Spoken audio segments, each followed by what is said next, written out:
ஒரு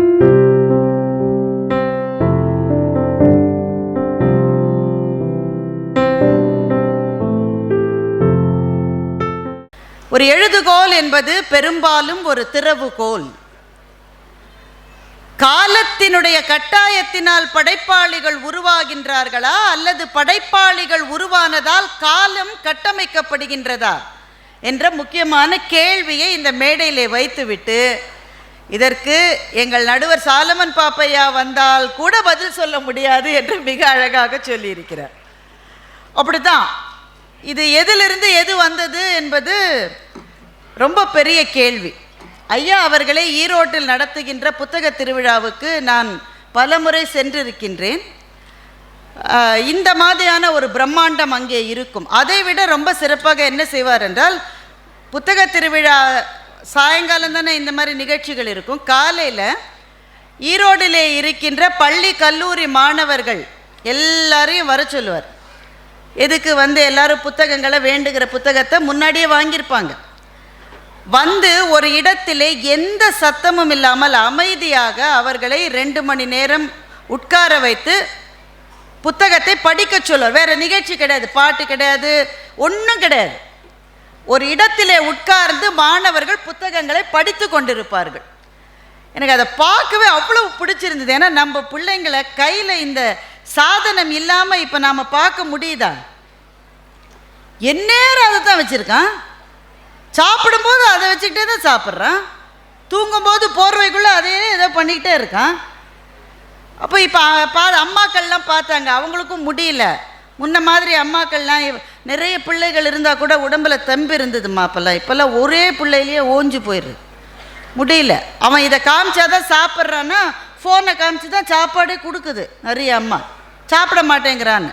அதனால் 6 மாதத்தில் ஒரு பிள்ளை என்ன கற்றுக்கணுன்னாக்கா தவழை கற்றுக்கணும். தவழை கற்றுக்குதோ இல்லையோ ஸ்வைப் பண்ண கற்றுக்குது. இப்போ இங்கே பாருங்கள், 6 மாதம் 7 மாதம் பிள்ளை இருக்கிற எல்லா அம்மாக்களையும் கேளுங்க. நீங்கள் இன்னும் தவழுதா தவழ அம்மா சொல்லுதா சொல்லலை, என்ன தான் செய்யுது? ஸ்வைப் பண்ணுது. நல்லா அதை கற்றுக்குறாங்க. இப்போ அந்த சாதனங்களை சார்ந்தே வாழ்க்கை 8 மாதத்துலேருந்து 1 வயசுலேருந்தே தொடங்குகிறது என்றால், போக போக சாதனங்கள் இல்லாமல் பார்க்கவே முடியல. அப்போது ஈரோட்டிலே ஐயா அவர்கள் நடத்துகிற அந்த நிகழ்வில் புத்தகங்களை ஒரு 2 மணி நேரம் ஒரு பையன் அல்லது ஒரு பொண்ணு படிக்கிறான்னு பார்த்தாலே பரவசமாக இருக்கு. இப்போ அந்த மாதிரியான முதல் திட்டங்களை வடிவமைப்பதிலே ஐயாவுக்கு பெரிய பங்கு இருக்கிறது. விடுதலை போரில் தமிழகத்தின் பங்கு என்பதை பற்றி ஐயா எழுதிய நூல்களை உங்களில் பல பேர் படித்திருப்பீர்கள். ஒருவேளை இதுவரை படிக்காதவர்கள் கட்டாயம் படிக்க வேண்டிய ஒரு நூல் அது. தமிழகம் இந்திய விடுதலையில் எத்தனை பெரிய பங்காற்றி இருக்கிறது என்பதை ஆராய்ச்சி நோக்கோடு ஐயா அவர்கள் எழுதிய புத்தகம். நான் பரிந்துரைக்கிறேன், கட்டாயமாக நம் வீடுகளிலே இருக்க வேண்டிய ஒரு புத்தகம் அது. அப்படிப்பட்ட ஐயாவுக்கு அடுத்து பேச எனக்கு கிடைத்த வாய்ப்புக்காக அவருக்கு நான் திரும்பவும் நன்றியை சொல்லிக் கொள்கிறேன். இப்போ ரொம்ப டிராஃபிக்குங்க உங்கள் ஊருக்கு வர்றதுக்கு. இத்தனைக்கும் நான் எங்கேருந்தோ வரல, பக்கத்தில் தான், சாலி கிராமத்துலேருந்து தான் வரேன். எவ்வளவு டிராஃபிக் இங்கே. இதில் தினம் தினம் போயிட்டு அதுக்கப்புறமும் உற்சாகமாக கூட்டத்துக்கு வந்திருக்கீங்க நீங்கள், என்னங்க? ஆனால் வந்த களைப்பு தீர ஐயா இனியவனா, இட்லி இனியவன், சாக்லேட் இட்லி, இது மட்டும் நான் கேள்விப்பட்டது. நானும் 27 வருஷமாக இட்லி எங்கள் வீட்டில் ஊற்றிட்டுருக்கேன். இப்படி ஒரு இட்லி எனக்கு வரலையே. அவரை கேட்டேன், என்ன தான் செய்யறீங்கன்னு. உளுந்த ஊற வைக்கக்கூடாதுன்றார். நம்ம அம்மா நமக்கு அப்படியே சொல்லி கொடுத்துச்சு. உளுந்த தனியாக ஊறவை, அரிசியை தனியாக ஊறவை, அப்புறமா அதை பொங்கணும். அது சில பேர் கைக்கு ரொம்ப பொங்கிடும். எங்கள் நடுவர் இப்போ ஒரு படத்தில் சொல்லுவார், ரொம்ப பொங்க வச்சுட்டீங்க போல இருக்குன்னு விவேக் சொல்லுவார். சில பேர் கைக்கு ரொம்ப பொங்கி 6 மாதிரி ஓடி சமையலறையை கழுவி அதுக்கப்புறமா இட்லியை வச்செல்லாம் பார்த்துட்டு. ஆனால் இந்த இட்லியினுடைய சுவை இதுவரை நான் பார்த்ததே இல்லை. அபாரமான இது. செவிக்கு உணவு இருக்கிறது, நம்முடைய கருத்துக்கு உணவு இருக்கிறது, நம்முடைய வயிற்றுக்கும் உணவு இருக்கிறது இந்த அரங்கத்திலே. அப்புறம் நல்ல கைத்தட்டில் சாப்பிடலையா இன்னும் நீங்கள்? அதுக்கு நான் பேசும்போது சாப்பிட கிளம்பிடாதீங்க. அப்புறம் ஒரு கருப்பட்டி காஃபி தானே அது, அதுவும் பிரமாதம். எல்லாம் சாப்பிட்டு தெம்பா பேச வந்திருக்கேன். நீங்கள் எவ்வளவு நேரம் தாக்கு பிடிப்பீங்க? முதல்ல அதுக்கு ஒரு முடிவுக்கு வருவோம், ஒரு ஒப்பந்தத்துக்கு. எப்படி தான் சொல்லுவீங்க, அப்புறமா நீங்கள் பாட்டு கிளம்பி போயிட்டே இருப்பீங்க, நான் ஒத்தையில் பேசுவேன். இவ்வளவு பெரிய கூட்டத்தை பார்ப்பது எந்த பேச்சாளருக்குமே மகிழ்ச்சி தான். இந்த இடம் என்பது தனிச்சிறப்பு வாய்ந்தது. ஐயாவினுடைய தொகுதி இது. அதனால் இந்த தொகுதியிலே இந்த புத்தக திருவிழாவை நடத்த வேண்டும் என்று அவர் விருப்பப்பட்டு அதை இங்கே சாத்தியமாக்கி இருக்கிறார். அவருக்கு என்னுடைய நன்றிகள். எப்பவுமே நாம் இருக்கிற இடத்தினுடைய வரலாறு என்பது எல்லாருக்கும் தெரிந்திருக்காது. இங்கே நிறைய பேருக்கு தெரிஞ்சிருக்கும், ஆனால் எல்லாருக்கும் தெரிந்திருக்கும் என்று சொல்ல முடியாது. ஆவடியினுடைய வரலாறு தெரியுமா நமக்கு? இப்போ இந்த ஆவடி என்கின்ற அந்த பேர் எப்படி வந்தது? ஒவ்வொரு ஊருக்கும் பேர் வரத்துக்கு ஒரு காரணம் இருக்கும் தானே. இப்போ மயிலாப்பூர், அங்கே தான் எங்கள் அம்மா பிறந்து வளர்ந்த ஊர் மயிலாப்பூர் தான். அது மயில் வந்து ஆடியது ஈசனின் முன்பு, அதனால் அது மயில் ஆடிய ஊர் என்பதால் அது மயிலாப்பூர். நான் பிறந்து வளர்ந்த இடமெல்லாம் திருவல்லிக்கேணி. அந்த குளத்திலே அல்லிப்பூக்கள் பூக்கும், அல்லி பூக்கிற கேணி, அதனால் அது திரு அல்லிக்கேணி. இப்படி ஒவ்வொரு ஊரினுடைய பெயருக்கும் பின்னால் ஏதோ ஒரு காரணம் இருக்கும் தானே.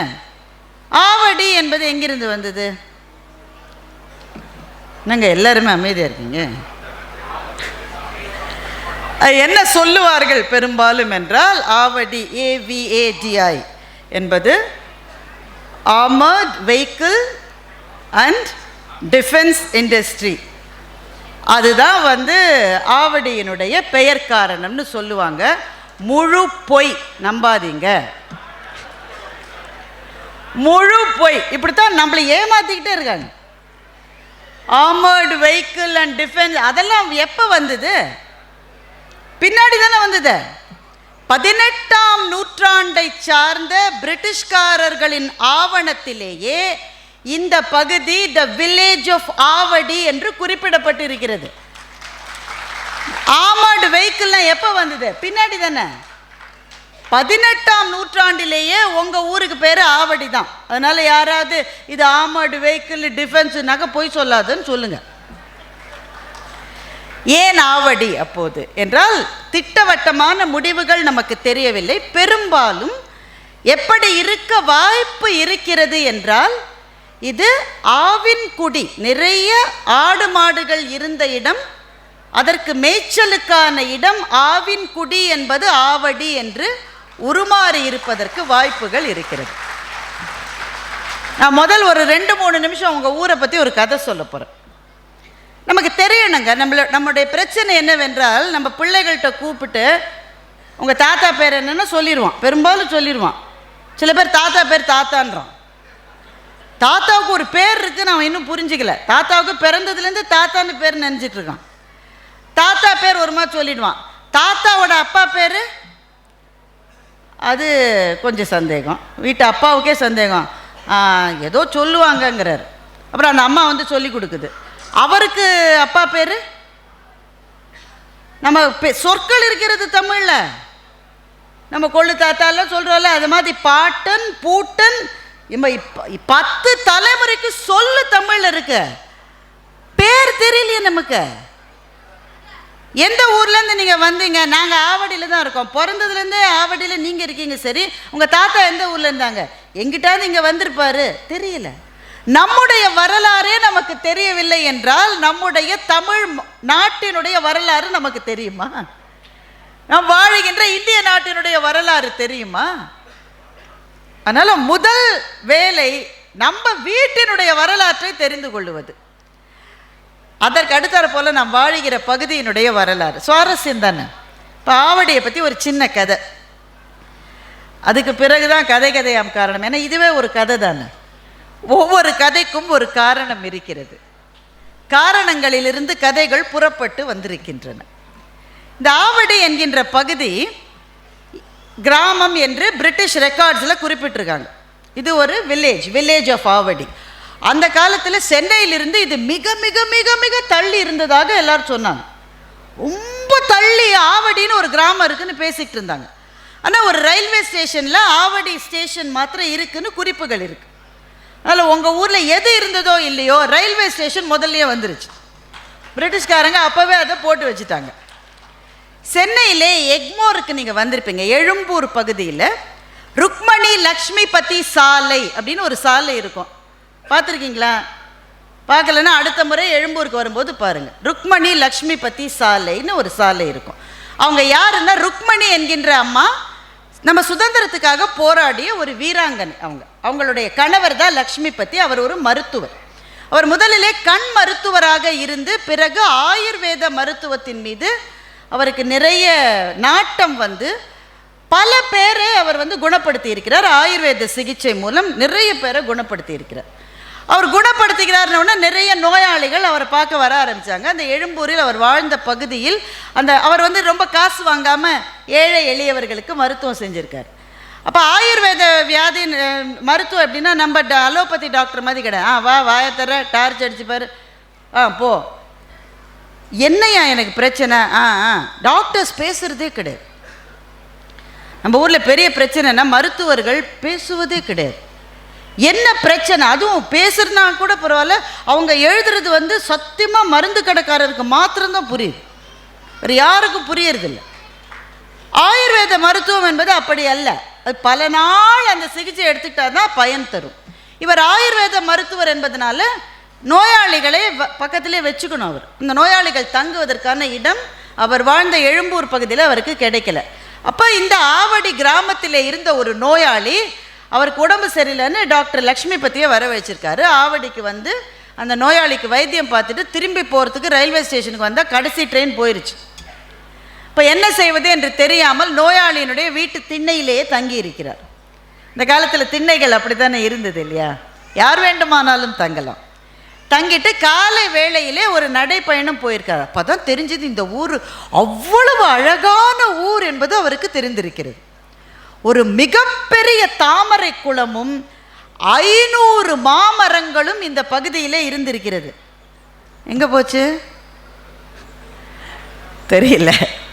மிகப்பெரிய தாமரை குளமும் 500 மாமரங்கள் அப்படியே காய்த்து தொங்கிய அருமையான தோட்டமும் சிலு சிலு சிலு சிலு சிலுன்னு காத்து அந்த இயற்கை எழிலே டாக்டர் லக்ஷ்மிபதி மனத்தை பறிகொடுத்து இந்த ஆவடி பகுதியிலே 100 ஏக்கர் நிலத்தை வாங்கி இருக்கிறார். அப்போ அந்த நிலத்துக்கு சொந்தக்காரராக இருந்தவரின் பெயர் அப்துல் ஹக்கீம் என்றவர். அவரிடமிருந்து 100 ஏக்கர் வாங்கியிருக்காங்க. ஒரு ஏக்கர்னா எவ்வளவு? 18 கிரவுண்டு, 100 சென்ட். ஒரு கிரவுண்டு 100 ரூபான்ற மேனிக்கு வாங்கியிருக்காரு அந்த காலத்தில். நம்ம தாத்தா கொள்ளு தாத்தாலாம் கொஞ்சம் உஷாரா ஒரு கிரவுண்டு 2 கிரவுண்டு அன்றைக்கி வாங்கி போட்டிருந்தா அவ்வளவுதான் விலை. இது 1919ஆம் ஆண்டு நான் சொல்லுவது. 1919ஆம் ஆண்டு 100 ஏக்கர் நிலத்தை ஆவடியிலே வாங்கி ஆயுர்வேத ஆசிரமம் என்ற பெயரிலே ஒரு மருத்துவ சாலையை டாக்டர் லக்ஷ்மிபதி ஏற்படுத்தி இருக்கிறார். இந்தியா முழுவதிலும் இருந்து ஆவடிக்கு மக்கள் அந்த வைத்தியசாலையிலே தங்கி பயனடைந்து திரும்பி போயிருக்கின்றார்கள். இது 1923ஆம் ஆண்டு தான் அந்த ஆயுர்வேத ஆசிரமம் ஆரம்பிக்கப்பட்டது. 100 வருஷம் ஆகுது அது ஆரம்பித்து.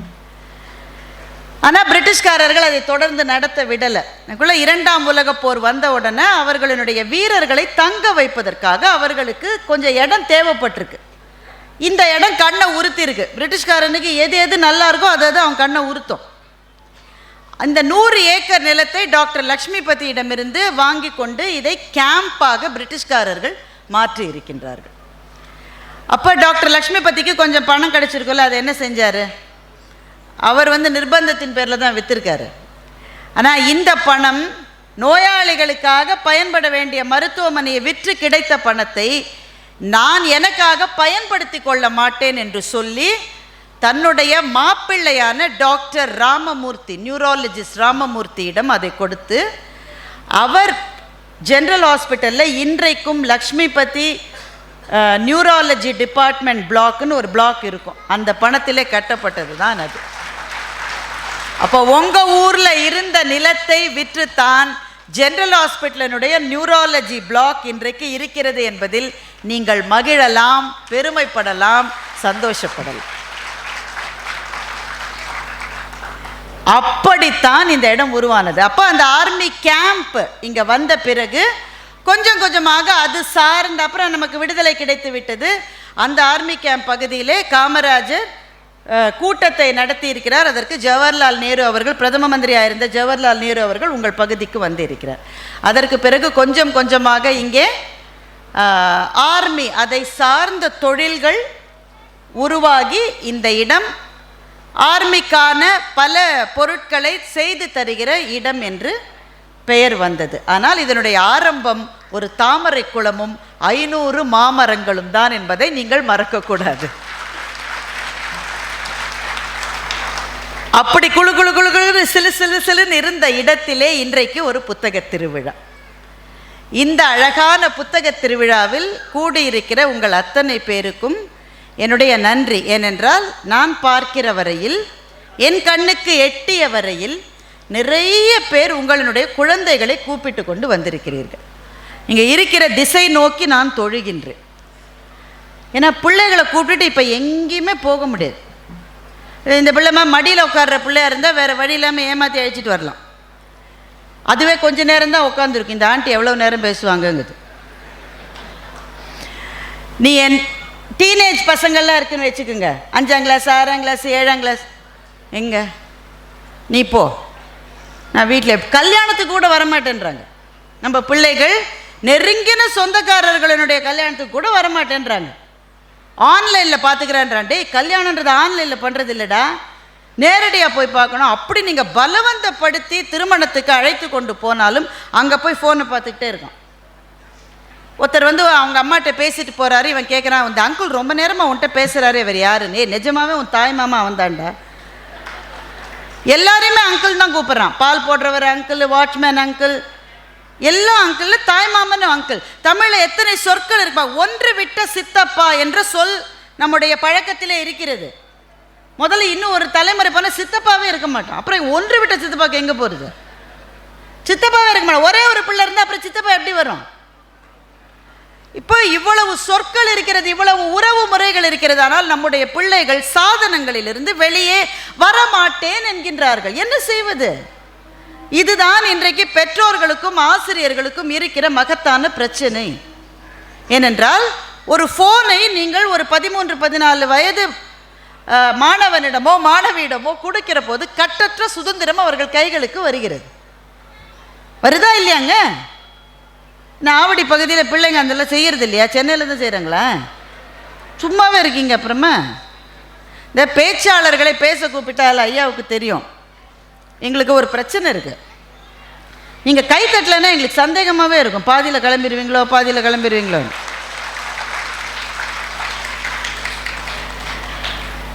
இவர்களை சாதனங்களிலிருந்து வெளியே எடுக்க வேண்டியது எங்களுக்கு பிரச்சனையாக இருக்கிறது. ஏன்? கட்டற்ற சுதந்திரத்தை ஒரு ஃபோன் கொடுத்து விடுகிறது. உடனே ஒரு ஜியோவோ ஏதோ ஒன்று டேட்டா ஆல்மோஸ்ட் ஃப்ரீ. வெளிநாடுகளில் இப்படி கிடையாதுங்க. ஆல்மோஸ்ட் ஃப்ரீ, எல்லாம் வருது. அவன் எதை பார்க்குறான்னு நீங்கள் எப்படி கண்டுபிடிப்பீங்க? அவன் என்ன செய்யறான்? பார்த்துக்கிட்டே இருக்கான். அப்பாவோ அம்மாவோ அந்த சைடு வந்தாக்கா அதை அப்படியே கவுத்துடுறான் ஃபோனை. அப்படியே இருக்கான். ஒரு வீட்டின் வரவேற்பறையில் அப்பா அம்மா மகன் மகள் உட்கார்ந்து பேசிக்கொண்டிருக்கிறார்கள். நல்ல காட்சி இல்லை? அவர் டாக்டர் லக்ஷ்மி பற்றி பார்த்த காட்சி மாதிரி, தாமரைக்குளம் காட்சி மாதிரி. அப்பா அம்மா மகன் மகள் பேசி கொண்டு இருக்கிறார்கள். ஆனால் சந்தோஷப்பட்டுறாதீங்க, அவங்கவுங்க ஃபோனில் யார்கிட்டயோ பேசிட்டு இருக்காங்க.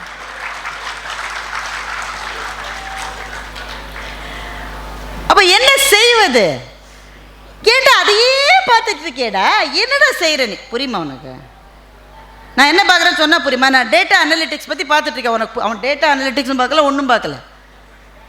நான் டேட்டா அனலிட்டிக்ஸ் பற்றி ரிசர்ச் பண்ணிட்டு இருக்கேன், ஏஐ பற்றி படிச்சுட்டு இருக்கேன், சேட் பாட் பற்றி நான் பார்த்துட்டு இருக்கேன். உனக்கு புரியுமா? ஒன்று அந்த அம்மா ஒன்று ரொம்ப சந்தோஷமா, எங்கள் சுரேஷ் ஃபோனில் என்னென்னவோ பார்க்குறான், எனக்கே என்ன இது ஒரு பெருமையா?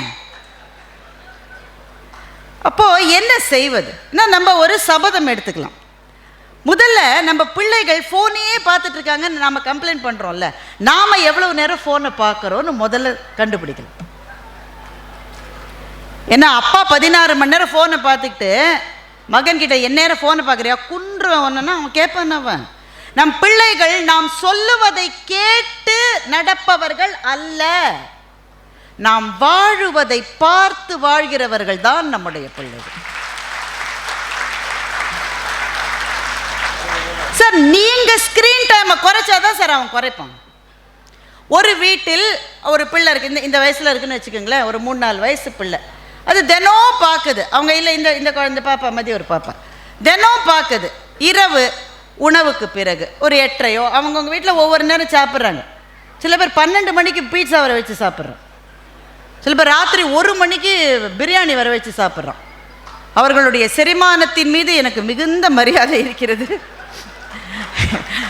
நமக்கு வேலைக்கு ஆகாது சாமி. அவங்கவுங்க ஒவ்வொரு நேரம் சாப்பிட்றாங்க, என்ன நேரம் வேணால் சாப்பிடு. சாப்பிட்ட உடனே என்னுடைய வீட்டில் என்னுடைய அப்பாவும் அம்மாவும் 1/2 மணி நேரம் புத்தகம் படிக்கிறார்கள் என்பதை குழந்தை மனதில் பதிய வைத்து கொண்டால் அது வளர வளர வளர வளர வளர அதுவும் அதையே செய்யும். என்னங்க, உண்மையா இல்லையா? செல்லை விடு, புத்தகத்தை எடு என்பதை நம் வீடுகளினுடைய தாரக மந்திரமாக நாம் மாற்ற வேண்டும். புத்தகத்தை எடு நீங்க சொல்றீங்க மேடம், அதெல்லாம் எடுக்கிறேன், 2 பக்கம் படிக்கிறதுக்குள்ள கண்ணை சொருகுது பாருங்க. இப்போ இங்க முதல் முறை புத்தக கண்காட்சி நடத்துறீங்க, அடுத்த முறை நடக்குது, அடுத்த ஆண்டு இதே இடத்துல நடக்குதுன்னு வைங்க. நீங்க கிளம்பி வரீங்க, புக் ஃபேருக்கு போகலாவா? உங்க வீட்டுக்காரம்மா என்ன சொல்லும்? போன தடவை வாங்கினதெல்லாம் படிச்சேன்,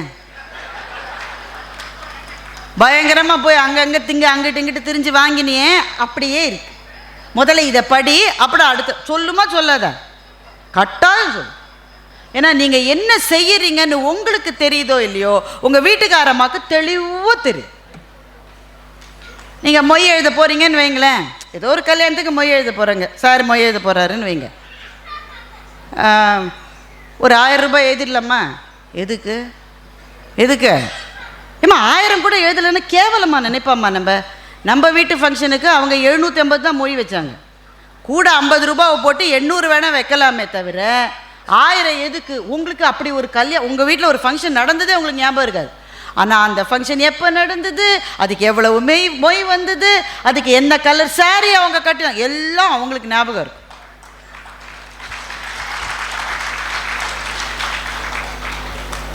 இப்போ நீங்களும் உங்கள் வீட்டுக்காரமாவும் சேர்ந்து இந்த முடிவுக்கு வரணும், படிக்கணும். படித்தா ஆனால் கண்ணை கட்டுதை என்ன செய்வது என்றால் அப்படிதான் இருக்கும். உடனே நீங்கள் சொல்லுங்க, நீங்கள்லாம் மட்டும் நிறைய படிக்கிறீர்கள், என்னால் படிக்க முடியவில்லை என்றால் படிப்பது உன் பேர், அதெல்லாம் நான் சொல்லவே மாட்டேன். முதல்ல எல்லாருக்கும் கண்ணை கட்ட தான் கட்டும். நாமெல்லாம் ஜியாகிரபி படித்தப்போ கண்ணை கட்டலன்னு மனசாட்சியோட யாராவது சொல்லுங்க பார்க்கலாம். கட்டாயம் கண்ணை கட்டும். அது சில ஆசிரியர்கள் வந்தா அந்த வகுப்பு வரும்போதே கண்ணை கட்டும். இன்னும் வகுப்பே ஆரம்பிக்கல, அப்படியே இழுக்கும் பாருங்க நமக்கு. அப்புறம் வகுப்பில் தான் நம்ம முதல்ல சில முக்கியமான வாழ்க்கை பாடங்களை கற்றுக்குறோம். கண்ணை திறந்துக்கிட்டே தூங்குவது எப்படி, எவ்வளோ உபயோகமான பாடம் பாருங்க நீங்கள் வாழ்க்கையில். இதெல்லாம் வகுப்பில் தான் நம்ம கற்றுக்க முடியும். அப்படி தான் கண்ணை கட்டும். ஆனால் அதை மீறி நமக்கு ஒரு உறுதி வேண்டும். ஏனென்றால் புத்தகங்கள் நம்மை வேறு ஒரு உலகத்துக்கு அழைத்து செல்லுகின்றன. அப்போ எதிலிருந்து ஆரம்பிப்பது? அந்த கேள்வி வருது இல்லையா? இந்த மானுட சமூகமே கதைகளிலிருந்து தான் ஆரம்பித்தது. மானுட சமூகத்தில் ஒவ்வொரு வளர்ச்சி என்பதும் கதையிலிருந்து தான் ஆரம்பித்தது. இன்றைக்கு பள்ளிகளில், மேல்நாடுகளிலும் சரி நம்ம நாட்டிலையும் சரி, ஸ்டோரி டெல்லிங் என்பது ரொம்ப முக்கியமாக பார்க்கப்படுகிறது. கதை சொல்லுவதன் மூலம் சிலவற்றை விளக்குகிற போது நம்முடைய மனத்துக்கு அது மிக நெருக்கத்திலே வந்து விடுகின்றது. அந்த கதை சொல்லுவதிலிருந்து ஆரம்பிக்கலாம். முதல்ல நம்ம பிள்ளைகளுக்கே நம்ம கதை இன்றைக்கு சொல்லுவது ரொம்ப குறைந்து விட்டது. நம்ம எல்லாருக்கும் ஒரு அப்பத்தா வீட்டில் இருக்கோம். எங்கள் வீட்டிலலாம் ஒரு பெரிய அந்த போனின்னு சொல்லுவோம், நீங்கள் உங்கள் பகுதியில் எப்படி சொல்லுவீங்க தெரியல, போனின்னு சொல்லுவோம். அது ஒரு இது மாதிரி வானொலி மாதிரி இருக்கும், அது கடாய். அதில் வந்து சோத்தை போட்டு நல்லா குழச்சி அடித்து எல்லா பிள்ளைக்கும் ஆளுக்கு ஒன்று ஒன்று கொடுப்பாங்க, இவ்வளோ பெரிய உருண்டை ஒன்று கொடுப்பாங்க, கூடவே ஒரு கதை. பெரும்பாலும் ஒவ்வொரு வீட்டில் ஒவ்வொரு கதை சொல்லுவாங்க. இப்போல்லாம் ஒரு அப்பத்தாவையும் காணும், எங்கே போச்சுன்னு தெரியல. அப்பத்தாவையும் காணும், கதையும் காணும். அந்தந்த வீட்டில் ஒவ்வொரு அப்பத்தா இருந்தால் பேரன் பேத்தியோட ரிமோட்டு சண்டை போட்டுட்ருக்கு. சில பாட்டி தாத்தாலாம் பாத்ரூம் கூட போகாமல் உட்காந்தே இருக்காங்க. ஏன்னா ரிமோட்டை வச்சுட்டு பாத்ரூம் போனால் பேரை மாற்றிடுறான் சேனல். சிலது ரிமோட்டோடையே பாத்ரூமுக்கு போகுது. ஏன்னா அவன் படப்படன்னு 10 சேனலை மாத்துறான். பாவம் பாட்டிமாக்கு தெரியாது, அது நிதானமாக இப்போதானடா இந்த சீரியல் பார்த்தேன்றதுக்குள்ள அவன் 10 சேனலை மாற்றிடுறான். அவனுக்கு பொறுமை இருக்கா கவனிச்சிங்களா? ஒன்றுத்தையாவது 3.25 செகண்டுக்கு மேலே அவன் பார்க்குறான். சரி நீ பார்க்குறடா, சரிடா வெயிடா ரஞ்சிதமே வெயிடா பார்க்கலாம்டா. அதுலேயே கூட ரஞ்சிதமே சேனலை மாற்றிடுறான். ஒன்றுத்தை பார்க்க மாட்டேங்கிறான். இந்த ஸ்பேன் ஆஃப் அட்டென்ஷன் சொல்கிறோம்ல, ரொம்ப குறைவுங்க. ஆசிரியர்கள் யாராவது இருக்கீங்களான்னு தெரியலன்னு இந்த அம்மா கை தூக்குது. ரொம்ப பரிதாபம்மா. ஒரு பிள்ளையே வச்சு நாங்கள் என்ன கஷ்டப்படுறோம் வீட்டில், எப்படிம்மா சமாளிக்கிறீங்க? இப்போ யூடியூப்பில் வந்ததுயா, அப்போ தான் ஸ்கூலில் சேர்ந்துருக்கியா அந்த பிள்ளை, அப்போ தான் சேர்ந்துருக்கான். 1ஆம் வகுப்பு கூட இல்லை, அந்த கேஜி வகுப்போ ஏதோ. அந்த டீச்சர் அம்மா என்ன சொல்லிச்சு? தப்பாக ஒன்றும் சொல்லலையே, ஆவண்ணா போட சொல்லி கொடுத்துருக்கு. இவன் வேற எதையோ ஒன்றுத்த எழுதிட்டு வந்திருக்கான். இந்த டீச்சர் சொல்கிறா இது தப்புடா, இது இல்லைடான்றா.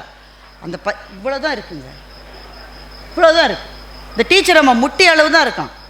அவன் சொல்கிறான் இதுவே ஆவா இருந்தால் என்ன தப்பு டீச்சர்னு கேட்குறான். பார்த்து யூடியூப்லாம் வந்தது. இதையே ஆவண்ணாவா வச்சுக்கிட்டா என்னன்றான். இல்லைடா இது தப்புடான்னு அந்த டீச்சர் அப்பவும் பொறுமையாக சொல்லி. என்ன பொறுமைங்க, டீச்சர்ஸ்க்கெல்லாம் அவங்க பொறுமைக்கு எல்லையே கிடையாது. இல்லைடா இது தப்புடா, இப்போ தான் எழுத்தை கற்றுக்குறான், அதுலேயே புரட்சியாளனா மாறிட்டான். இது தப்புடா, இப்படி போடக்கூடாதுடா அப்படின்னா கடவுளே இவங்களோட எவ்வளோ தொல்லையாக இருக்குன்றான். இது டீச்சரோட டயலாகு, பையன் மாற்றி சொல்கிறான். இப்போ ஆவண்ணா கற்றுக்கிறதுக்குள்ளே இவ்வளோ அப்ஜெக்ஷன் ரைஸ் பண்ணுறானே. நீங்கள் கதை சொன்னால், எங்கள் அப்பா பாட்டிலாம் கதை சொன்னால் நாங்கள் அப்படியே கேட்போம், எது இருந்தாலும் கேட்போம், கேள்வியே கேட்க மாட்டோம். ராவணனுக்கு 10 தலை இருக்குன்னு பாட்டி சொன்னால் அவன் எப்படி திரும்பி படுத்துப்பான்னு நாங்கள் கேட்கவே மாட்டோம். ஏன்னா ஒரு வயது வந்தால்தான் நமக்கு தெரியும் 10 தலை என்று சொல்லப்பட்டது நிஜமாவே 10 தலைகள் என்று அதை பொருள் எடுத்துக்கொள்ளக்கூடாது. தலை என்பது அந்த இடத்திலே ஆணவம், தலைக்கனம். ஒரு தலைக்குள்ளே ஒரு மனிதனுக்கு எவ்வளவு ஆணவம் இருக்கிறதோ அதை போல 10 மடங்கு ஆணவம் கொண்டவன் ராவணன் என்பதை குறிப்பினாலே சொல்லுவதற்காக அந்த காட்சி விளக்கப்பட்டிருக்கிறது. இப்போ ஆனால் கேட்க மாட்டோம், நமக்கு மனசில் சந்தேகம் வந்தால் கூட. ஆனால் இந்த பையன் ஆவணா போடுறதுக்கு டீச்சரோட சொல்கிறோம். இப்போ இவனுக்கு பாட்டி வடை சுட்ட கதையை சொன்னால் என்ன செய்வான்? சொல்கிறீங்கன்னு வைங்க, சொல்கிறீங்க பாட்டி வடை சுட்ட கதை, என்னங்க பிரச்சனை? யார் தள்ளணும்? இப்போ ஐயா உட்காருங்க ஐயா, ஒரு நாற்காலியை போட்டவொன்னே உட்காந்துருங்க. சரி ஐயா இப்படி வந்துருங்க, ஒரு நாற்காலியில் போட்டு உட்காரலாம் நீங்கள், வாங்க. சரி எங்கெங்க விட்டேன்? பாட்டி கதையில் பாதி நிற்குது. இப்போ அந்த காக்கா நரி பாடுன்னு சொல்லிச்சுல்ல, அது வாயில் வடையோடு அந்த காக்கா பாடு, is the crow that foolish அப்படின்றோம். அந்த நீ தானே நேத்திக்கு ஒரு கதை சொன்ன, தண்ணிக்குள்ளே கல்லை போட்டு தண்ணியை மேலே வர வச்சது காக்கான்னு. அப்போ மாத்திரம் அவ்வளோ புத்தி இருந்தது, வாயில் வடை வச்சுட்டு பாடுற அளவு அதுக்கு புத்தி இல்லையான்னு கேட்குறான். இப்போ கதைகளை சொல்லுகிற போது நம் குழந்தைகள் கேள்வி கேட்டால் அதெல்லாம் கேட்கக்கூடாது, கொன்றுவேன், சொன்ன கதையை கேளு என்று சொன்னால் அவர்கள் முன்னால் பொருளற்றவர்களாக நாம் நிற்கின்றோம்.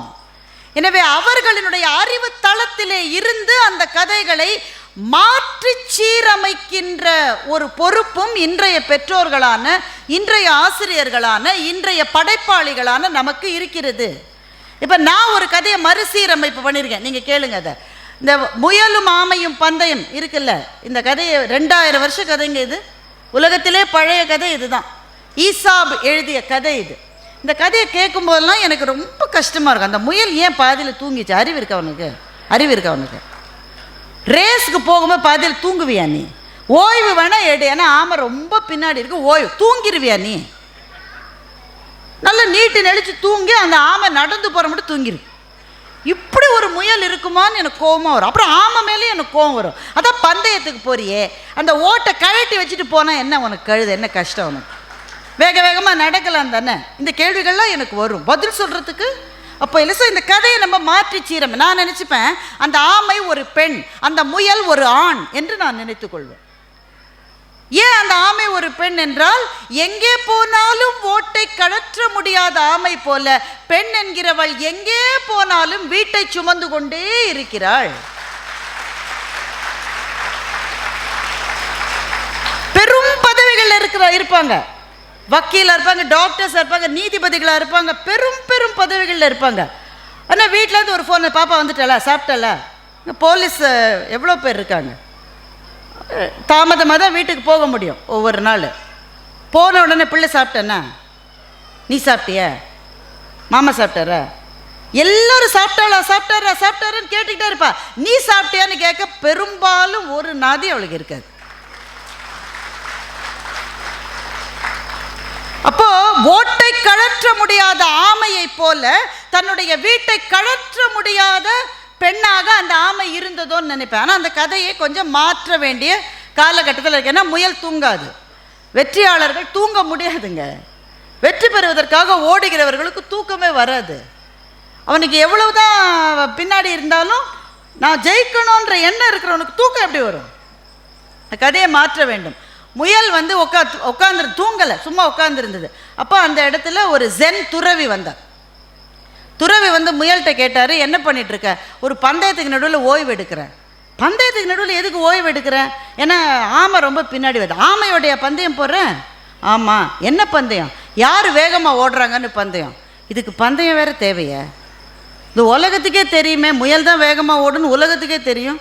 நீ எதுக்காக பந்தயம் ஓடுற? இந்த முயல் யோசிச்சுது, ஆமாம் இல்லை, உலகத்துக்கே தெரியும் நான் தான் வேகமாக ஓடுறேன்னு. ஒரு பதக்கம் கொடுப்பாங்க, அதுக்காக ஓடுறேன். பதக்கத்தை எங்கே மாட்டுவ? ஆமாம், மாட்டவே என்னோட வலையில் இடம் இல்லையே. அப்போ பதக்கத்தையும் மாற்ற முடியாது, உலகத்துக்கே தெரிஞ்சதுக்கே எதுக்கு ஓடுற நீ? இல்லை, நான் ஒவ்வொருத்தரோடையோ ஓட போய் நான் தான் ஃபாஸ்டஸ்ட்டுன்னு ப்ரூவ் பண்ண போகிறேன். யாரோடலாம் ஓட போகிறேன்? நாளைக்கு தவளை, நாளான்னைக்கு பாம்பு, அடுத்த நாள் புறா. என்னைக்கு முடியும் உன்னோட பந்தயம்?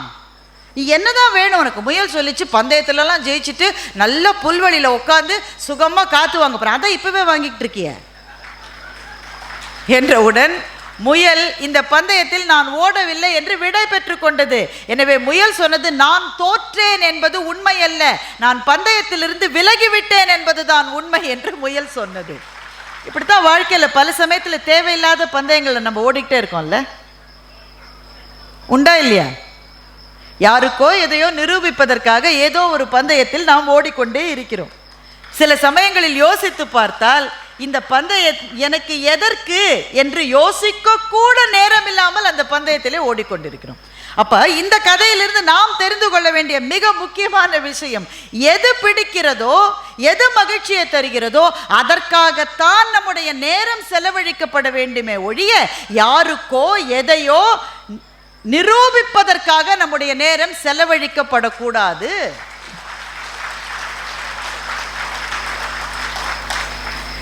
நான் ரொம்ப சாதாரணமான கதைகளை எடுத்து உங்ககிட்ட சொன்னேன். ஆனால் இதை நம்ம அடுத்த தளத்துக்கு எடுத்துக்கொண்டு போகலாம். சோ தர்மன் எழுதிய சூல் என்கின்ற நூல் இங்கே புத்தக கடையில் நிச்சயமாக இருக்கும். வாய்ப்பு இருந்தால் நீங்கள் வாங்கி படிக்க வேண்டிய ஒரு நூல். அது பரிசு பெற்ற நூல். அதில் கொப்புளாயின்னு ஒரு கேரக்டர் வருது. அந்த கதாபாத்திரத்தை பற்றி மாத்திரம்தான் சொல்கிறேன், மொத்த கதையில் சொல்ல எனக்கு நேரம் இல்லை. அந்த பாட்டியம்மா என்ன செய்யுது, அந்த அம்மாவுக்கு குழந்தை இல்லை. அதனால் தன் தங்கச்சியே தன்னுடைய கணவருக்கு திருமணம் செஞ்சு வச்சுட்டு இந்த அம்மா தனியாக வாழுது. தனியாக யாரோட வாழ்கிறது என்றால் அந்த வீட்டில் இருக்கிற எருமை மாடுகளோடு வாழ்கிறது.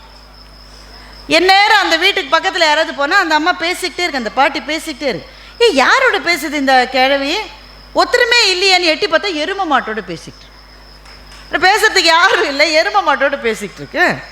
அந்த பாலை கறந்து அதை மோராக்கி அந்த ஊர் வழியாக மாரியம்மன் கோயிலுக்கு போகிற எல்லாருக்கும் ஃப்ரீயாக அந்த பாட்டி மோர் கொடுத்துட்டு இருக்கு. அதுதான் அதனுடைய வாழ்க்கையே. இந்த பாட்டிக்கு ஒரு உறவுக்கார பையன் இருக்கான். அவன் ஓடி போய் மெட்ராஸில் வேலை செய்யறதுக்கு போகிறான். திரும்பி வரான். பாட்டி கேட்குது, எங்கடோ மெட்ராஸ் மட்டுமா போனேன், என்ன செய்கிறாங்க? வேலை செய்கிறேன். சோத்துக்கு என்னடா செய்கிற? அங்கெல்லாம் காசு கொடுத்தா சோறு கொடுப்பாங்கன்றான். உடனே அந்த அம்மா, அந்த பாட்டிக்கு கோவம் வந்துருச்சு. காசு கொடுத்தா சோறு கொடுக்கறது ஒரு ஊராடா, அந்த ஊரே விளங்காமல் போகுன்னு சொல்லுது அந்த பாட்டி. சென்னையில் இன்றைக்கு வாழ்ந்திருக்கிற நாம் இந்த கதையை கேட்கிற போது நம் மனசுக்குள் என்ன வருகிறது? நம்ம சோறு என்பது இன்னைக்கு காசு கொடுத்து தான்.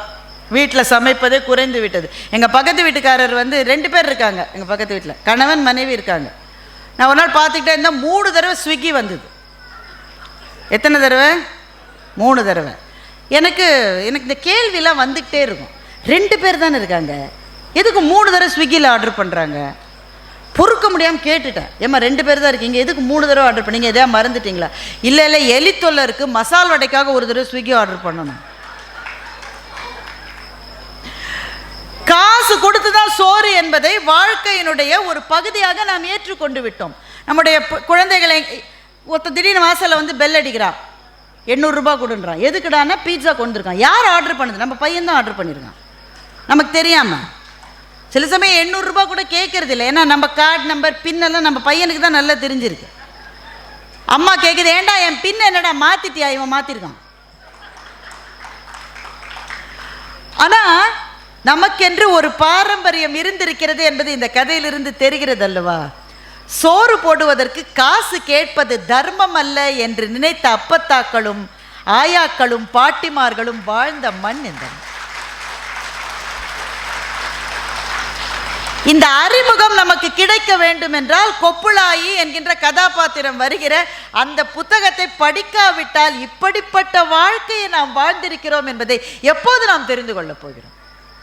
எங்கள் ஊர்லலாம் மதுரைக்கு பக்கத்தில் சோத்தில் தண்ணி ஊற்றலாமான்னு தினம் கேட்பாங்க ராத்திரி. இப்போ பெரும்பாலும் நம்ம ஊற்றுறதில்ல. எல்லாரும் இரவு சோறு தான் சாப்பிடுவாங்க. சோறு சாப்பிட்டு முடிஞ்ச பிறகு ஒரு கேள்வி வரும், சோத்தில் தண்ணி ஊற்றிடலாமா அப்படின்னா, என்ன எல்லோரும் சாப்பிட்டுட்டிங்களா அப்படின்னு. அப்போ அந்த வாசலில் உட்காந்துருக்கிற பாட்டி எப்போ என்ன சொல்லுன்னா, கடைசி பஸ்ஸு போன அப்புறமா சோத்தில் தண்ணி ஊற்றலான்னு சொல்லு. முதல்ல எனக்கு புரியல, சோத்தில் தண்ணி ஊற்றுறதுக்கும் கடைசி பஸ்ஸுக்கு என்னங்க சம்பந்தம்? கடைசி பஸ்ஸு வரும் போகும், நீ சோத்தில் தண்ணி ஊற்றுறதுனா ஊற்று கிழவி, எதுக்கு வெயிட் பண்ணுற? என்னவென்றால் கடைசி பஸ்ஸில் வர்ற யாராவது சாப்பிடாம வந்திருந்தா அவனுக்கு சோத்தை போட்டுட்டு அதுக்கப்புறமா தண்ணியை ஊற்றலாம். இப்படி ஒரு தர்மம் இந்த மண்ணிலே இருந்தது என்பதை நமக்கு அறிமுகப்படுத்தவே கதைகள் தேவையாயிருக்கின்றன. இப்படி ஒரு கதையை நம்முடைய பிள்ளையிடம் சொன்னால் எப்படி இருக்கும்? அவனுக்கு அந்த வாழ்க்கையே தெரியாதுல்ல. கு அழகிரிசாமியை பற்றி கேள்விப்பட்டிருப்பீர்கள். இது அவருடைய 100வது ஆண்டு. இடைச்செவல் என்கிற சின்ன கிராமம், வெறும் 200 வீடு மாத்திரமே இருக்கிற சின்ன கிராமம். அந்த இடைச்செவல் கிராமத்தில் 2 நண்பர்கள், கி ராஜநாராயணன், கு அழகிரிசாமி. இந்த 2 பேருமே அவ்வளவு சின்ன கிராமத்தில் வாழ்ந்து 2 பேரும் சாகித்ய அகாடமி விருது பெற்றவர்கள் என்றால் தமிழுக்கு எத்தனை பெரிய பெருமை! இந்த எழுத்தாளர்கள் தான் இந்த மண்ணின் வரலாற்றை நமக்கு கட்டமைத்து கொடுக்கிறார்கள். அதனால் தான் கதைகளை தவிர்த்து விட்டு ஒரு வாழ்க்கையை வாழவே முடியாது என்று நான் சொல்லுகின்றேன். இப்போ நம்ம அடுத்த லெவலுக்கு போகலாம். கு அழகிரிசாமியினுடைய ஒரு கதையை நான் சொல்ல போகிறேன். எவ்வளோ நேரம் இன்னும் தாங்குவீங்க? நான் பாட்டுக்கு பேசிக்கிட்டே போகிறேன். அமைச்சர் ஐயாவுக்கு எவ்வளோ வேலைகள் இருக்கு, நான் ரொம்ப நேரத்தை எடுத்துக்கொள்ளக்கூடாது. கு அழகிரிசாமியினுடைய ஒரு கதை என்னால் மறக்க முடியாத கதை. ராஜா வந்திருந்தார் என்று ஒரு கதை. கட்டாயம் எல்லாரும் படிக்க வேண்டிய ஒரு கதை. இந்த கதையெல்லாம் நடந்தே ஒரு 70 வருஷத்துக்கு முன்னாடி.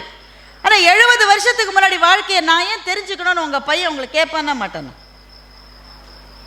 நான் இனிமேல் தெரிஞ்சுக்கிட்டு என்ன பண்ண போகிறேன்? 70 வருஷத்துக்கு முன்னாடி வாழ்ந்தவங்கெல்லாம் அவங்க இனிமேல் பல பேர் இல்லை. என்னுடைய வாழ்க்கை வேறு, அவங்க வாழ்க்கை வேற என்றால் நீங்கள் அவர்களுக்கு என்ன பதிலை சொல்ல போகிறீர்கள்? நீங்கள் என்ன பதிலை சொல்ல வேண்டும் என்றால், உன்னுடைய இறந்த காலம் உனக்கு தெரியவில்லை என்றால் உன்னுடைய எதிர்காலமும் உனக்கு தெரியாது. ஏனென்றால் இறந்த காலம் என்பது வேர், எதிர்காலம் என்பது அந்த வேரின் மீது நிற்கிற மரத்திலே பூக்கின்ற ஒரு மலர். அந்த மலரின் மீது உன்னுடைய கவனம் இருக்கும், ஆனால் உள்ளே இருக்கிற வேரின் வலிமையால் தான் அந்த மலரால் மலர முடியும். வேர் என்பது புகழை விரும்பாத பூ என்று கலீல் கிப்ரான் சொல்லுகின்றார். வேர் என்பது புகழை விரும்பாத பூ என்று கலீல் கிப்ரான் சொல்லுகின்றார். அந்த வேர் தான் இருந்த காலம் எனக்கு தெரியணும். நான் இப்படிப்பட்ட ஒரு மண்ணின் மீது நான் வாழ்ந்திருக்கேன், இப்படிப்பட்ட ஒரு மொழியை பேசுகின்ற ஒரு நிலத்திலே நான் நிற்கிறேன் என்று தெரிந்தால்தான் ரெஸ்பான்சிபிளா இருப்பான். நாளைக்கு பொறுப்போடு அவன் நடந்துப்பான். இப்போ இந்த அழகிரி சாமியினுடைய ராஜா வந்திருந்தார். கதை சீக்கிரம் சொல்லிடுறேன், 2 நிமிஷத்தில் முடிச்சிடுறேன் கதையை. ஒரு பள்ளிக்கூடம், அரசு பள்ளிக்கூடம். அப்போ பாருங்களேன், எவ்வளோ வசதியான வீட்டு பிள்ளை அங்கே தான் படிக்கும், ரொம்ப ஏழையான வீட்டு பிள்ளை அங்கே தான் படிக்கும். அப்படி தான் அரசு பள்ளிகள் இருந்தது. நான் ஒரு அரசு பள்ளியில் தான் படித்தேன். அந்த ஆசிரியர்களை என்னால் இன்றைக்கும் கூட மறக்க முடியாது. நான் ஒரு பேச்சாளர் என்பதை என் மீது உயிரோடு உயிராக இருந்த எங்கள் அம்மா கண்டுபிடிக்கவில்லை, எங்கள் அப்பா கண்டுபிடிக்கவில்லை. அவங்க என்ன எல்லா வீட்லையும் என்ன சொல்லுவாங்களோ எங்கள் வீட்டில் அதான் சொல்லுவாங்க, நல்லா படி அம்மா, நான் 92 மார்க் வாங்கியிருக்கேன்ம்மா சயின்ஸில் அப்படின்னு வீட்டில் போய் சொன்ன உடனே எல்லா அம்மாவும் என்ன கேட்பாங்க, எல்லா அம்மாவும் என்ன கேட்பாங்க, பாக்கி 8 மார்க் எங்கே பாக்கி 8 மார்க்கு கேட்பாங்களா இல்லையா? அப்படி கேட்கிற ஒரு வீடு தான் என்னுடைய வீடும். அவர்களுக்கு நான் ஒரு பேச்சாளர் என்பது தெரியவில்லை. நல்லா படிக்கணும், நல்ல மார்க் வாங்கணும், அதை தாண்டி எனக்குள் கனவுகளை விதைப்பதற்கு அவர்களுக்கு தெரியவில்லை. ஆனால் என்னுடைய தமிழ் ஆசிரியர் தான் எனக்குள் ஒரு பேச்சாளர் இருப்பதை கண்டுபிடித்தார். நான் இந்த கதையை பல முறை சொல்லியிருக்கேன், இப்போ நான் சொல்லலை. ஒவ்வொரு முறையும் மேடை ஏற்றி, ஒவ்வொரு முறையும் நான் மறந்து போய் அவமானப்பட்டு திரும்ப திரும்ப என்னை மேடையில் ஏற்றி ஏதோ ஒரு கணத்தில் நான் உணர்ந்து கொண்டேன் நான் பேச்சாளர் என்பதை. ஆனால் அதை நான் உணர்ந்து கொள்வதற்கு அந்த ஆசிரியர் தான் காரணம். ஒரு அரசு பள்ளி, அந்த அரசு பள்ளியில் ஜமீன்தாருடைய கடைசி பையன் வந்து படிக்கிறோம். அதே அரசு பள்ளியில் முத்தம்மான்ற ஒரு பெண்ணு படிக்குது. ரொம்ப வறிய குடும்பம். ஆனால் அந்த முத்தம்மாவுக்கு வாய் துடுக்கு ரொம்ப ஜாஸ்தி, சரிக்கு சரி பேசும். இந்த முத்தம்மா வந்து ஒரு புக்கை வச்சிருக்கு. அந்த ராஜா வீட்டு பிள்ளை இருக்கல, ஜமீன்தார் வீட்டு பிள்ளை, அவன் ஒரு புக்கு வச்சிருக்கான். அந்த புக்கை பார்த்து என் புக்கில் யானை இருக்கு அப்படின்னு அவன் சொல்கிறான். முத்தம்மா சொல்லுது, என் புக்கில் குருதை இருக்கு. அவன் சொல்கிறான், என் புக்கில் சிங்கம் இருக்கு. இது ஒன்று சொல்லுது, என் புக்கில் ஒட்டகம் இருக்கு. இப்படியே ரெண்டும் முட்டி மோதிக்கிட்டே இருக்கும். முத்தம்மானா ரொம்ப ஏழை பொண்ணு. தீபாவளி வருது, அவங்க வீட்டில் எதுவுமே இல்லை. அந்த முத்தம்மாவோட அம்மா ரொம்ப கஷ்டப்பட்டு பசங்களுக்கு மட்டும் சட்டை எடுத்துருச்சு. கணவனுக்கு எதுவுமே புதுசாக எடுக்க முடியல, காசு இல்லை. ஒரே ஒரு துண்டு மட்டும் வாங்கியிருக்கு. நம்ம தீபாவளிகள் இப்படிலாம் இருந்திருக்கு சொன்னால் நீங்கள் நம்புவீங்களா? அப்படிப்பட்ட நிலைமையில நம்ம குடும்பங்கள் இருந்திருக்குங்க. எதுவுமே வாங்க முடியாமல் பிள்ளைக்கு மாத்திரம் ட்ரெஸ் வாங்கிட்டு அவள் தனக்கு வாங்கணும்னு நினைக்கவே இல்லை. பாருங்க, நாம் இன்னைக்கு சொல்லிட்டு இருக்கோம், நம்ம போத்தீஸ்க்கு போகலாமா, நம்ம அங்கே போகலாமா, சரவணா ஸ்டோர்ஸுக்கு போகலாமா. நம்ம அப்பத்தாவும் பாட்டியும் இதெல்லாம் கனவுல கூட நினச்சி பார்த்ததில்லை. அந்த அம்மா தனக்கு எதுவும் வாங்கணும்னு நினைக்கல. தன்னுடைய கணவன் பாவம் உழைக்கிறவன், அவனுக்கு ஒரு துண்டு மாத்திரம் வாங்கி வச்சிருக்கு. அப்புறம் தீபாவளிக்கு என்ன பலகாரம்னு நினைக்கிறீங்க? Any guesses? இட்லி தாங்க பலகாரம். தீபாவளி செய்கிற உணவின் பேர் தான் இட்லி. இவர் 2000 வெரைட்டி இட்லி செஞ்சிருக்காரு. இனியவன் அவரோட அப்பத்தாட்ட போய் கேளுங்க, மயக்கம் போட்டு விழுந்துடும். நான் ஒரு இட்லியே தீபாவளி தான் சாப்பிட்டேன். இட்லி தாங்க தீபாவளிக்கு பணியாரம், பலகாரம் அதுதான். இன்னைக்கு நம்ம வீட்டில் பாக்ஸாக வந்து அப்படியே வேஸ்ட்டாக போகுதே, அதெல்லாம் இன்றைக்கு இட்லி தான் பலகாரம். அந்த அம்மா இட்லி செஞ்சு வச்சிருக்கு. நீ காலையில் தீபாவளி அன்னைக்கு காலையில் பார்த்தா இவங்க இட்லி சாப்பிட்டுட்டு வீசின அந்த இலை இருக்குல்ல, அந்த இலையை ஒரு சொறி பிடிச்ச பையன் அந்த இலையை வழித்து சாப்பிட்றோம். இந்த அம்மாவுக்கு மனசு வருத்தமாயிருச்சு.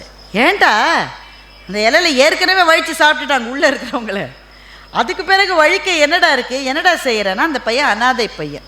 அப்பா அம்மா இறந்த பிறகு உறவுக்காரங்க அடித்து விரட்டிட்டாங்க. எங்கே போகுதுன்னு தெரியாமல் தெருவில் திரியிற பையன் அவன். அந்த பையனை உள்ளே கூப்பிட்டு கணவனுக்கு வாங்கி வச்சிருந்த அந்த துண்டை வந்து அந்த பையனுக்கு கொடுக்குறான் அந்த தாய். கொடுத்துட்டு பாக்கி ஏதோ மிச்சம் சொச்சம் இட்லி சாயங்காலத்துக்கு உப்புமா வாக்கலான்னு வச்சிருப்பாள்ல, அதை அந்த பையனுக்கு கொடுத்து சாப்பிட சொல்கிறான். உன் பேர் என்னடான்னு கேட்டால் ராஜா அப்படின்னு அவன் சொல்கிறான். இது நடந்துட்டு இருக்கிற இதே நேரத்தில் ஜமீன்தார் வீட்டில் திருமணம் நடக்கிறது. மகளுக்கு திருமணம் நடந்து மாப்பிள்ளை வருகிறார். ஜமீன்தார் வீட்டு கல்யாணம்னா கேட்கணுமா, தடபுடலா விருந்து எல்லாம் நடக்குது. அடுத்த நாள் ஸ்கூலில் முத்தம்மாவும் அந்த ராஜா வீட்டு பையனும், ஜமீன்தார் வீட்டு பையனும், அந்த ஜமீன்தார் வீட்டு பையன் சொல்கிறான், எங்கள் வீட்டுக்கு ராஜா வந்திருந்தார் நேத்திக்கு. முத்தம்மா சொல்கிற, எங்கள் வீட்டுக்கும் தான் ராஜா வந்திருந்தான் நேத்திக்குன்னு சொல்ல. இந்த கதையை படித்து விட்டு நான் பல மணி நேரம் கண்ணீர் விட்டு அழுதேன். குழந்தைகளினுடைய உலகம் என்பது எவ்வளவு அபூர்வமானது, எவ்வளவு அபூர்வமானது. ஆலிவர் சாண்டர்ஸ் என்று அமெரிக்காவில் ஒரு பெரிய மத பிரச்சாரகர் இருந்தார். அவர் ரொம்ப ஃபேமஸ். அவர் ரொம்ப நம்ம சூப்பர் ஸ்டார் மாதிரி வச்சுக்கோங்களேன். அவர் பேரை சொன்னால் தெரியாதவங்களே இருக்க முடியாது. அந்த மாதிரி அவர் ரொம்ப ரொம்ப ரொம்ப ரொம்ப பிரபலமானவர். அவர் ஒரு நாள் தனிமையை வேண்டி ஒரு பீச் ரிசார்ட்டில் போயிருக்கார். போய் பீச் பக்கத்தில் உட்காந்துருக்காரு. பக்கத்தில் இருக்கிற அந்த மீனவ பகுதியிலிருந்து ஒரு பெண் குழந்தை ஓடி வந்துருச்சு உள்ள. இவர் அந்த பெண் குழந்தையோட விளையாடுறாரு. அந்த குழந்தைக்கு இவர் இவ்வளோ பெரிய ஆளுன்னு அதுக்கு தெரில. 2 பேரும் விளையாடினாங்க. விளையாடி முடித்த உடனே ஆலிவர் சாண்டர்ஸ் சொன்னார், நீ உங்கள் அப்பா அம்மாவுக்கு ஒரு அதிர்ச்சி கொடுக்க போகிற. நீ என்ன அதிர்ச்சி? நீ உங்கள் அப்பா அம்மாட்ட போய் சொல்லு, நான் இன்னைக்கு ஆலிவர் சாண்டர்ஸோட பீச்சில் விளையாடினேன்னு சொல்லு. அவங்க அப்படியே பரவசம் ஆகிடுவாங்க. உடனே அந்த பொண்ணு சொல்கிறது, அப்படியா, சரி, நீங்களும் உங்கள் வீட்டுக்கு போய் உங்கள் அம்மா கிட்ட நான் மேரியோட விளையாடினேன்னு சொல்லுங்க, அவரும் பரவசம் ஆகிடுவாங்க. இதை கண்ணீர் மல்க அவர் பதிவு செய்கிறார். குழந்தைகளினுடைய உலகத்தில் பெரியவர்களும் இல்லை, சிறியவர்களும் இல்லை. அவ்வளவு அழகான உலகம் இது. இதைத்தான் எங்கள் புறநானூற்று கவிஞன் எழுதினான். மாட்சியில் பெரியாரை வியத்தலும் இளமே, சிறியோரை இகழ்தல் அதனினும் இளமே என்று எங்கள் புறநானூற்று புலவன் எழுதினான். இந்த வரியை எப்படி எழுதினான் கணியன் பூங்குன்றன் என்று நான் நினைத்து நினைத்து நினைத்து பார்க்கின்றேன். இது நம்முடைய மொழிக்கு கிடைத்த மகத்தான கௌரவங்களில் ஒன்று கணியன் பூங்குன்றன். அந்த முதல் வரி எல்லாருக்கும் தெரியும், யாதும் ஊரே யாவரும் கேளீர், அதை எல்லாரும் சொல்லிடுவாங்க. ஆனால் அந்த பாடலை படிக்க படிக்க இன்னும் பிரம்மாண்டமாகி கொண்டே போகிறது. இந்த வாழ்க்கை என்பது ஆற்றிலே போகின்ற புனை போல. இப்படிப்பட்ட வாழ்க்கை வாழுகிற போது இதில் பெரியவர்கள்னு யாரும் கிடையாது, சின்னவங்கள்னு யாரும் கிடையாது, எல்லாரும் ஒன்றுடா, அத்தனை பேரும் ஒன்று. மாட்சியில் பெரியாரை வியத்தலும் இளமே, சிறியோரை இகழ்தல் அதனினும் இளமே என்று சொல்லிவிட்டு போன ஒரு அறத்தின் மண்ணின் மீது நாம் இப்போது வாழ்ந்து கொண்டிருக்கிறோம் என்பது எத்தனை பெருமைக்குரியது. அது நம்முடைய பிள்ளைகளுக்கு தெரியுமா? தெரியவில்லை என்றால் அவர்களுக்கு தெரிவிக்காதது யாரினுடைய பிழை? இப்படிப்பட்ட அறங்கள் இந்த மண்ணிலே இருந்தது என்பதை நம் பிள்ளைகளுக்கு சொல்லுவதற்கு கதைகளை விட்டால் நமக்கு வேறு கதியே கிடையாது நண்பர்களே. கதைகள் தான் இந்த சரிங்க, நீங்கள் சொல்கிறீங்க எல்லாம் கரெக்டு. இப்போ அந்த கதைகளை எப்படி தேடி போவது? முதல்ல நீங்கள் தேடிப்போங்க. உங்களுக்கு பிடித்த எழுத்தாளர் யாராக வேண்டுமானாலும் இருக்கலாம். நீங்கள் கட்டுரை படிக்கணுமா, கதைகளை படிக்கணுமா, சுவாரஸ்யங்கள் கொட்டி கிடைக்கின்றன. இன்னும் ஒன்று சொல்கிறேன், அதோடு நிறைவு செய்து கொண்டால் சரியாக இருக்கும்னு நினைக்கிறேன். நம்முடைய மொழியை பற்றி நமக்கு சில சமயம் அக்கறை இல்லை. நம்முடைய பிள்ளைகளுக்கு அவன் ஆங்கிலத்தில் பேசினா கூட பெருமைன்னு சில சமயம் நினைக்கிறோம். அவனுக்கு தமிழ் தெரியல என்பது சிறுமை என்று அந்த பிள்ளைக்கு நாம் இதுவரை சொல்லித்தரல.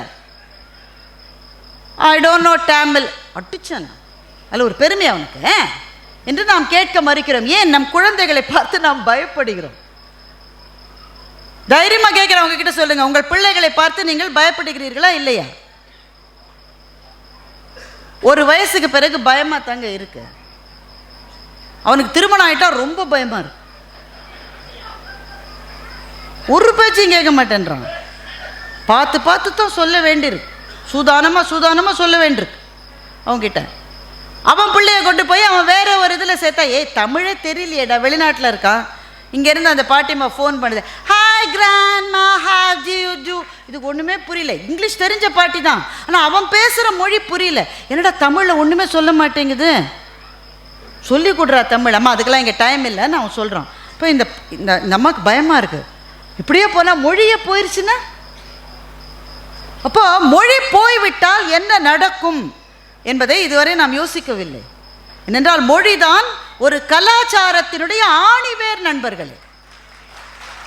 ஒரு பண்பாடு என்பது ஒரு மாபெரும் கோவில் என்றால் அந்த கோவிலுக்கு இருக்கின்ற அஸ்திவாரம் என்பது பண்பாட்டினுடைய முதல் படியே மொழிதான். அப்போ மொழியை பிடித்து கொண்டால்தான் கலாச்சாரத்தினுடைய வேரையே பிடிக்க முடியும். சரி, மொழி இல்லைன்னா என்ன ஆகும்? முத்துலிங்கம் அருமையாக ஒரு கதை எழுதியிருக்கிறார், சுவற்றுடன் பேசியவன் என்று ஒரு கதை. நீங்கள் அந்த கதையை படிங்க. நிச்சயமாக இந்த இதில் முத்துலிங்கத்தினுடைய புத்தகம் எங்கே இருக்கோ நீங்கள் போய் இந்த கதையை நீங்கள் பாருங்கள். இவர் முத்துலிங்கம் ஈழத்து எழுத்தாளர், அமெரிக்காவில் இருக்கார். சலூனுக்கு போகிறாரு. இவருக்கு அன்றைக்கு ஷவரம் செய்துவிட்ட ஒருவர் பார்ப்பதற்கு அரேபியர் மாதிரி இருக்கார். இவர் உடனே கேட்குறாரு, நீங்கள் அரபு மொழி பேசுவீங்களா? இல்லைங்க, நான் அரபு மொழி பேச மாட்டேன். நீங்கள் என்ன மொழி பேசுவீங்க? நான் அராமிக் என்ற மொழியை பேசுகிறேன். எவ்வளோ மொழிகள் இருக்குது பாருங்கள் உலகத்தில். அரபிக் இல்லை, அராமிக் என்ற மொழியை பேசுவேன். அப்படி ஒரு மொழி இருக்கா? அந்த மொழி இருக்குன்னு உலகத்தில் யாருக்குமே தெரியாதுங்க. அந்த மொழி பேசுகிறவர்களுடைய எண்ணிக்கை ரொம்ப குறைஞ்சி போயிடுச்சுன்னு அவர் சொல்கிறார். ஏன் குறைஞ்சி போச்சு? என்ன, நாங்களாம் வேறு வேறு நாட்டுக்கு போயிட்டோம், அந்தந்த நாட்டு மொழியை பேசுகிறோம், எங்கள் பிள்ளைகள்லாம் கற்றுக்கலை, அதனால் அந்த மொழி கம்மியாக போயிடுச்சு. என் மனைவி இருந்த மட்டும் நானும் அவ்வளோ அந்த மொழியில் தான் பிடிவாதமாக பேசுவோம். அவங்களும் 2 வருஷம் முன்னாடி இறந்துட்டாங்க. ஐயோ அப்படியா? அப்போ நீங்கள் என்ன செய்கிறீங்க? நான் தினம் இங்கே இந்த சலூனுக்கு வர்றவங்கள்ட்ட ஆங்கிலத்தில் தான் பேசுவேன். ஏன்னா அமெரிக்கா நாடு, ஆங்கிலத்தில் தான் பேசுவேன். வீட்டுக்கு போயிட்டு என் வீட்டின் சுவர்களோடு நான் அராமிக் மொழியில் பேசுவேன் என்று அவர் சொல்லுகிறார். கேட்டுக்கொண்டிருக்கிற முத்துலிங்கத்துக்கு தூக்கி வாரி போடுகிறது. சுவரோடு பேசுவீங்களா? ஏன்னா எனக்கே மறந்துருச்சுன்னா மொழி, நான் ஒத்தந்தான் இருக்கேன். இந்த உலகத்திலேயே என் மொழி பேசுகிறவர்கள் குறைந்து விட்டார்கள். ஆனால் உங்களுக்கு ஒன்று தெரியுமான்னு அவர் சொல்கிறாரு, இந்த அராமிக் மொழி தான் இயேசுநாதர் பேசிய மொழி என்று சொல்லுகின்றார். இயேசுநாதர் ஹீப்ரு மொழியை பேசியதாகத்தான் நான் கூட நினைத்து கொண்டிருந்தேன். அவர் பேசிய மொழியின் பேர் அராமிக் மொழி. இன்றைக்கு அந்த உலகத்தில் அதை பேசுகிறவர்களுடைய எண்ணிக்கை கையளவு குறைந்து விட்டது.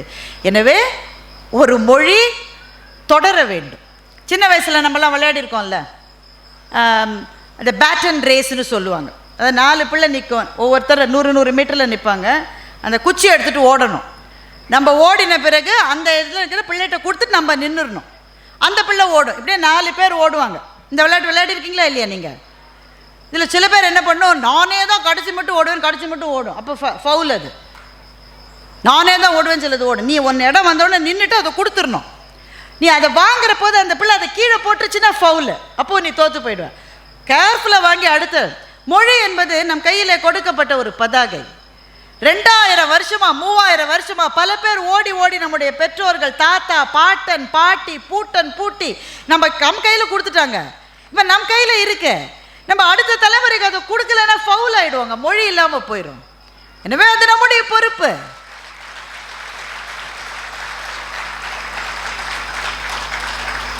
இந்த மொழி இருக்கிறது, இதற்கான ஒரு அறம் இருக்கிறது. இந்த மண்ணில் எப்படிப்பட்ட ஒரு வாழ்க்கை இருக்கிறது என்பதை கதைகளிடமிருந்து தான் நாம் கற்றுக்கொள்ள வேண்டும். எங்கிருந்து ஆரம்பிப்பது? எங்கிருந்து வேண்டுமானாலும் ஆரம்பியுங்கள்.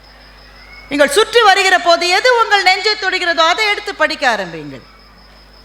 ஊக்க பேச்சாளர்கள், ஊக்க எழுத்தாளர்கள் எழுதுகிறார்கள், வாழ்க்கை வரலாறுகள் இருக்கின்றன.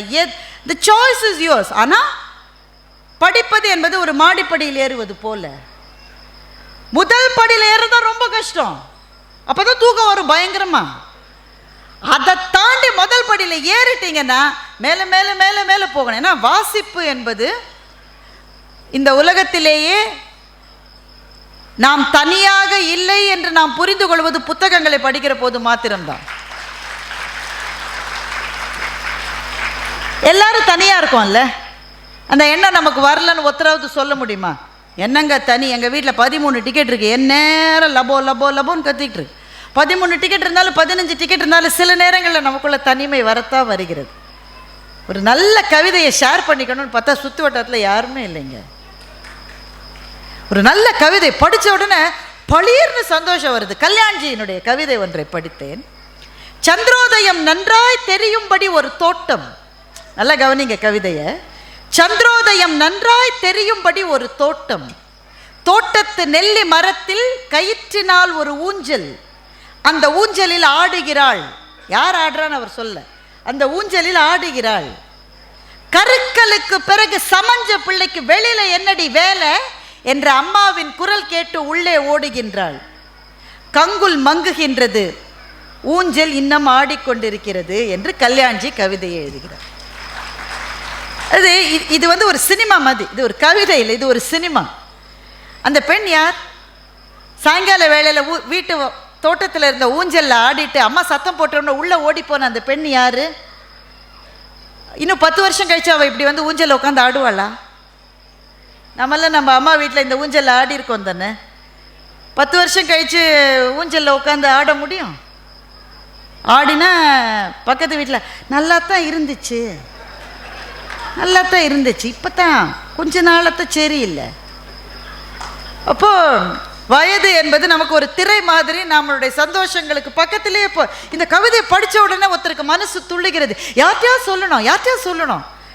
அந்த நேரம் யாருமே இல்லை. பையன்ட்ட சொன்னா வாட் டஸ் இட் மீன்? ஒன்ட்ட போய் சொன்னேன்டா, என் புத்தியை வடிவேல் சொல்லுவார்ல, திருப்பாலியே அடிச்சுக்கணும். அப்போது சில சமயம் ஒத்த ரசனை உள்ளவர்களுக்காக மனசு ஏங்குகிறது. இன்னொரு கவிதை சொல்கிறேன் பாருங்க.